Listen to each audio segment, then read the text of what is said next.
संध्याकाळी 6च्या सुमारास मोगलीला मस्त अंघोळ घालून रेडी केलं आणि 9:15ला देवाचा आशीर्वाद आणि घरच्यांच्या शुभेच्छा घेऊन प्रवासाला निघाले. भयंकर ट्रॅफिक मधून वाट काढत 10:45ला कळंबोली मॅकडॉनल्ड्स मध्ये पोहोचले. थोडीशी कॉफी आणि मित्रांची भरपूर वाट बघून 12 वाजता निघालो खरं, पण पुन्हा तासभर निघून गेला 37 पंक्चर काढण्यामध्ये. रात्रीचा घाट आणि हायवेचा प्रवास तर तसा सुखदच होता. मध्ये मध्ये झोप उडवण्यासाठी चहा बिस्किटांवर तावही मारला जात होता. पुणे सोलापूर हायवे इतका सुबब आहे ना, की 100, 120 तर माझी बाईक सहजच टच करत होती. सूर्योदयाचे नयनरम्य दृश्य पाहून आलेला थकवाही पटकन निघून गेला. सुरळीत चालू असलेल्या आमच्या प्रवासात अचानक एका कारने ब्रेक दाबला ना हो.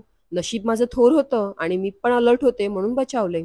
असो, पुढे एका ठिकाणी मिसळपाव खाऊन पोटातल्या कावळ्यांना शांत केलं आणि बाईकमध्येही पेट्रोल भरलं. आज माझ्या मोगलीने मला 38, 39चा एव्हरेज दिला ना राव. अशा प्रकारे आम्ही 12 वाजता बिजापूरमध्ये पोहोचलो.